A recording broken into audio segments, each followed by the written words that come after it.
and welcome to Energy Today, where we take a deep into the pressing issues shaping the energy sector. I'm Joycelyn Ella Keche Ada. Energy Today explores critical topics such as energy production, regulation, and vital transition to sustainable energy sources as they directly impact your daily life. Today, we'll be discussing one of the most pressing issues in the country, the recent petrol price increase. But before we go into all of that, here's the latest energy news. The federal government has reaffirmed its commitment to boosting crude oil production to 2 million barrels per day by the end of December 2024. Lokpobiri, the Minister of State for Petroleum Resources, assured Nigerians that this target is part of the administration's efforts to generate critical resources needed to address the current economic challenges. Mr. Lokpobiri made the statement while meeting with the management team of a local oil company that recently completed the acquisition of onshore assets from an international oil firm. In a significant milestone for Nigeria's oil and gas sector, the Nigerian National Petroleum Company Limited, NNPCL, and its joint venture partner, Chevron Nigeria Limited, have completed the conversion of 5 joint venture assets under the new Petroleum Industry Act, PIA terms. We're wobbling around 150,000 barrels per day liquid production and will continue to produce significant volume of gas. We're major stable gas supply into the Alps that satisfy Lagos and all the corridors.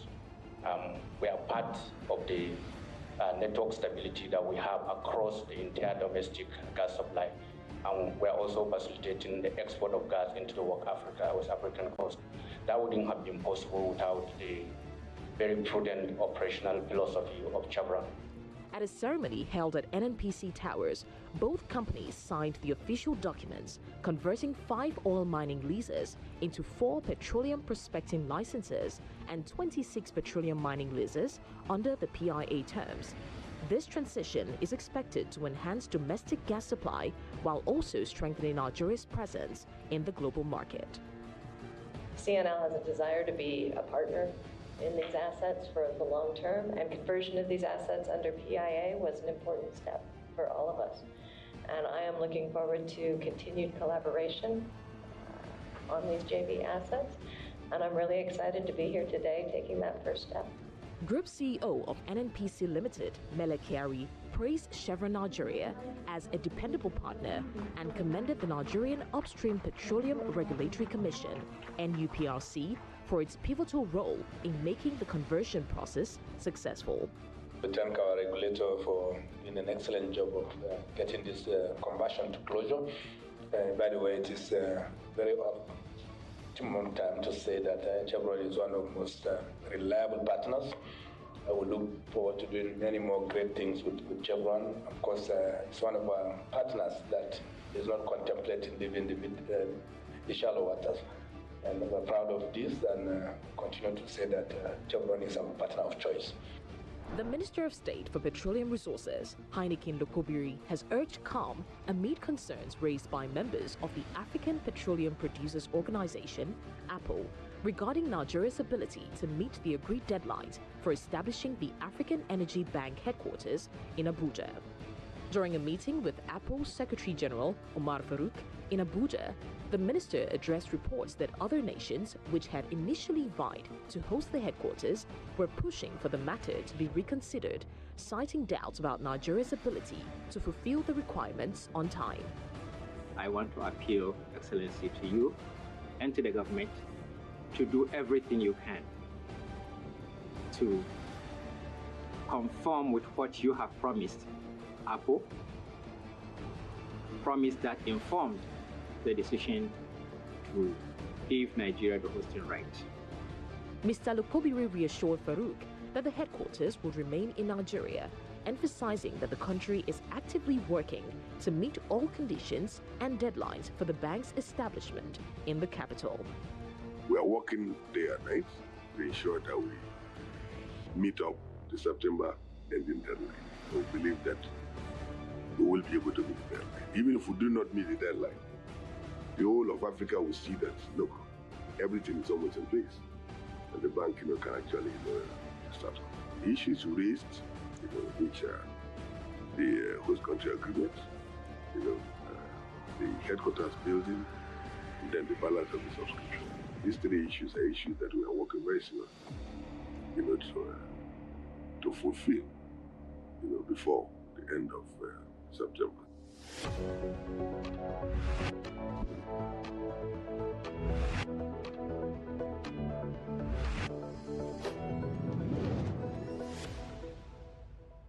Now let's jump right into today's topic, which has been on the minds of many Nigerians, the recent hike in petroleum pump price. This has raised a bit of a concern, and joining us to shed light on some of these factors that led to this increase are Mr. Olabode Sowunmi, a result-oriented professional with a robust background in engineering physics. He has extensive experience in consulting, market research, and corporate communication with a focus on gas monetization and strategic marketing initiatives. We also have Mr. Lemmy a seasoned media professional with a rich background in journalism and communication, bringing 25 years of experience to the field. He's proficient in public policy and development communication. Gentlemen, welcome to Energy Today. Let me start with you, Mr. Sowunmi. What do you think about the recent increase in petrol price? The price of PMS as a commodity in terms of its dollar denomination has not increased across the last 5 to maybe 10 years. And what has changed is basically the rate of the naira to the dollar.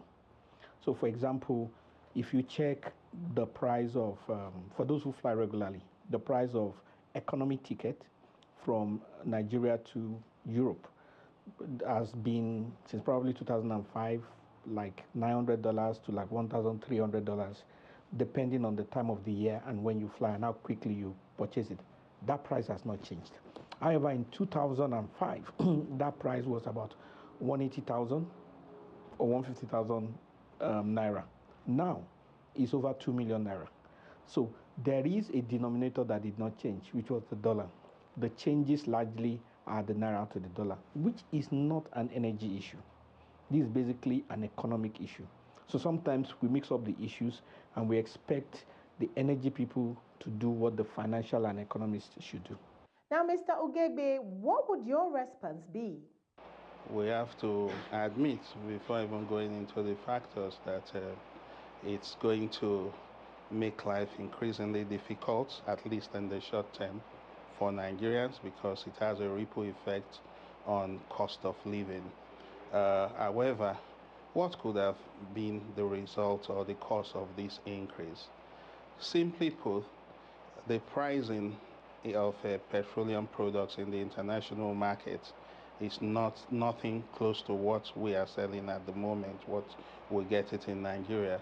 And because we are import dependent, we are not refining, so we import, and we end up importing, and NNPC Limited bears the brunt of still selling it at subsidized rate, because I understand that NNPC Limited procures it to get it up to the petrol station. It cost about 1,100 plus, almost 1,200. But before this recent increase, they were selling in NNPC petrol stations at 617, and of course to other marketers at about 670. So, but if you look at it, under the Petroleum PIA bill, Petroleum Industry Act, NNPCL is supposed to be a limited liability company expected to make profits. But because government, at least the government of Muhammadu Buhari, just in the twilight of his administration, had removed the subsidy, but it was announced by the Tinubu administration. And so since they had removed it, it simply meant that if an NPCL is going to sell, they should be actually selling at the price a little more than what they got it, so they can make profit, because they are in business to make profit. So, but government, having taken that decision, was supposed to be paying the shortfall, as they say. So currently, it's not realistic. Government is unable to pay the shortfall, and NNPC Limited has to survive. And as a result, they had no choice than to increase the cost at this level. And of course, if we are being realistic, even at 940 or 970 or 980 as it is, sad as it is, it does not even meet the realistic price. So we may need to brace it up again. Of course, this is as a result of the economy inherited, the bad economy, bruised and battered economy inherited by the Tinubu administration. So, but I think if the masses are to get a better end of the stick, then they need to do everything possible to revive the economy and find a way again to be able to ameliorate the cost, because all over the world, even in America, energy, food are subsidized. What kind of effect do you see this having? It's affecting the cost of PMS, it's affecting the man on the street, it's affecting our GDP, it's affecting our economy. So one of the things, when you come to situations like this, one of the things that Nigerians owe themselves is to become knowledgeable about the facts. Also, I'll give another example of another part of the industry, the power sector. If you talk to an average Nigerian about the issues bedeviling the power sector and why there's illiquidity, they'll say, I don't care, I don't want to know. I just want power. It sounds nice, but it's ignorant and it does not help. Why it does not help is that if you don't know where the issues are, the energy with which we use to put pressure on government, we are not able to put it on the right places. Yes, that pressure should be on government, but it should be on government in ways that can bring results, rather than in ways that will just be venting anger for the sake of anger. So why I say that is that as a people, first of all, we need to be familiar with the fundamentals. Nigerians need to become knowledgeable about the key issues of the economy, about the key issues that determine petroleum pricing. Number two, we need to also take responsibility. Reforms are never easy, and it was never easy anywhere. The reforms between the 50s and the early 90s in China led to the loss of lives of so many people. These are facts of record. The reforms in Britain, which started between 79 and in the early, 79 to the late 80s by Margaret Thatcher, led to the loss of jobs for so many people. They privatized British Rail, they privatized British Telecoms, because there are difficult things that happen in different stages in life. So we as Nigerians must decide what we want. If you have a patient and the patient has leprosy and he has malaria, but the patient does not want to take anything that is bitter, he does not want anything that will make his stomach to turn, he insists that the doctor should give him vitamin C and all those things that are sweet, and Panadol, it will alleviate the symptoms, but it will not solve the problem. Until they take those difficult, bitter things, you don't start to solve the problem. So reforms have never been easy. We talk about reforms like it is going to a social club and dancing disco. It is not. And the reforms that causes change have never been easy anywhere. So those are those very difficult things are the conversations everybody must have. And all the people that are responsible for communicating within the Nigerian state are responsible here. Whether it be the National Orientation Agency, whether it be the state television channels, even town hall meetings, they need to distill this information in local languages and have it in Okitipupa and have it in Obudu and have it in Sokoto, where they will tell people that this is Nigeria, these are the issues and all that, so that people at the grassroots can make informed decisions, and then we will not have the elite manipulating people when the times are difficult. If fuel price goes up, it will affect every part of our lives. It will affect food, it will affect transport, it will affect medicament, it will affect schooling, okay? So, but what is the argument on the other side? The argument is that part of why they wanted subsidy removed ab initio is because they say when they subsidize, the fuel that is being subsidized is smuggled out of the country.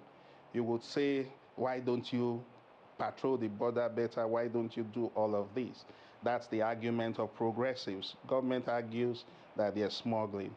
But of course, we know that in the long run, if the price is at international level and it's no longer attractive for smugglers, we will now have petrol everywhere in the country. Okay, so that's a long-term implication. That means people will not be wasting man-hours in petrol stations, 6 hours, 7 hours, in the name of wanting to buy the product. However, that's a very long-term aspiration. For now, Nigerians are, they are whining and groping over a very difficult time, But we must take difficult decisions, but government just has to be sincere about it. And of course, the NNPC Limited, that we all think it's our baby, we need to also have it operate at a level that is unshackled. Because right now, NNPC Limited is like the baby. You can't match your master strength for strength. You maim the favorite goat. Everybody is after NNPC Limited, whereas the real problem is a policy decision taken by government that NNPC Limited is actually also one of those bearing the brunt. Okay, gentlemen, it's time for a quick break, but will Dangote refinery sell above or below the current price of petrol? Our guest will tell us when we return.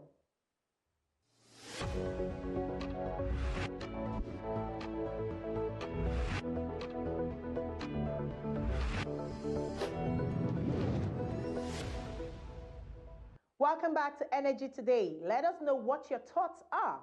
Send us an email on energytoday24@gmail.com. Mr. Lemmy UGHEGBE and Olabode Sowunmi are both speaking about the increase in the price of petrol. There's a lot of expectation preceding Dangote refinery petrol in the market. Will it make a difference? Mr. UGHEGBE, I'd like you to respond to this first. We are very Pentecostal in this part of the world. We always believe in God for miracles. We always believing and claiming all the good deeds. But we must stop wishing and start doing. From all I have gathered, I followed these issues very closely, and I know that, one, Dangote is a businessman. We would expect that cement would ordinarily be cheaper. It's not as cheap as it is in Ghana, in Nigeria. That is one of it. So he is a capitalist, he's a businessman. Yes, you commend him for courage in setting up a refinery, a gigantic refinery like that, but he's in need to make profit. And except government is ready to undertake at the level that government will be paying subsidy, I do not see how Dangote's refinery can serve a cheaper price than what NNPC Limited is serving the people right now. Okay, Mr. Sowunmi, let's have your view. Okay, thank you. In the first place, Dangote has not even announced his price. So we are just basically speculating and all that. But whether he announces it or not, his price is not going to be 1 naira. His price is going to be a derivative of the cost of crude, the cost of running the refinery, and the small margin or whatever profit they're going to make on it. And that price is going to be similar to the international price. There is a global average cost of refining a barrel of crude. So because all refineries are that, it's not like because the refinery is in Amsterdam or the refinery is in my village or is in the Lagos Free Trade Zone, it differs. It doesn't. So for example, you want to build a house. Whether you're building it in Okitikukwa or you're building it in Zakibu and all that, or you're building it in Abuja, where the prices differ is the cost of land. The cost of cement is the same. The cost of sharp sand is the same. The cost of labor is the same. So when you are running this refinery, it has standard pricing. So Dangote, even though he has ridden politically the crest of popularity, is going to have to deal with the realities as it is. And that is the fact that his own pricing is going to be very similar to the pricing without subsidy.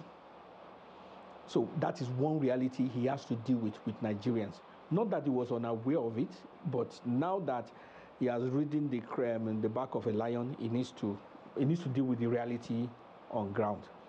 There is no legal obligation for NNPC to be the sole off-taker, and there is no principle of economics that suggests that that is the best option. Anybody and everybody who is interested in buying Dangote's fuel should be able and should be allowed to buy it. He has also threatened that if NNPC were not to do that, that he will sell abroad. Well, let's see how Nigerians will react to that, especially given the fact that he is buying the crude in naira. So there are some fundamentals that he needs to look into. Yes, under law, as a business, its primary function is not even to the people, it is to its shareholders. It is government and NNPCL that have a primary duty to Nigerians. So if today he decides that he's not even going to sell a single liter to Nigerians, there is no law that is going to convict him for that. He's not under obligation, and business is not morality. The first principle of business is profit. Okay, gentlemen, let's begin to wrap this up. Do you agree with those who are of the view that NNPC Limited is responsible for petrol price increase?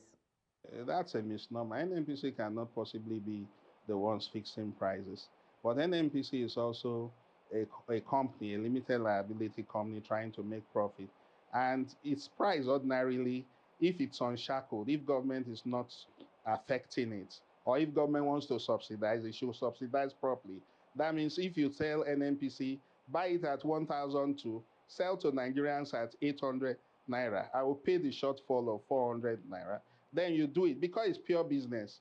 Under a proper act, under a proper arrangement like the PIA, government should even not at all meddle with how NNPC runs it. Government should allow NNPC do its work. Government should not even be the ones appointing who is GMD and co. under the act.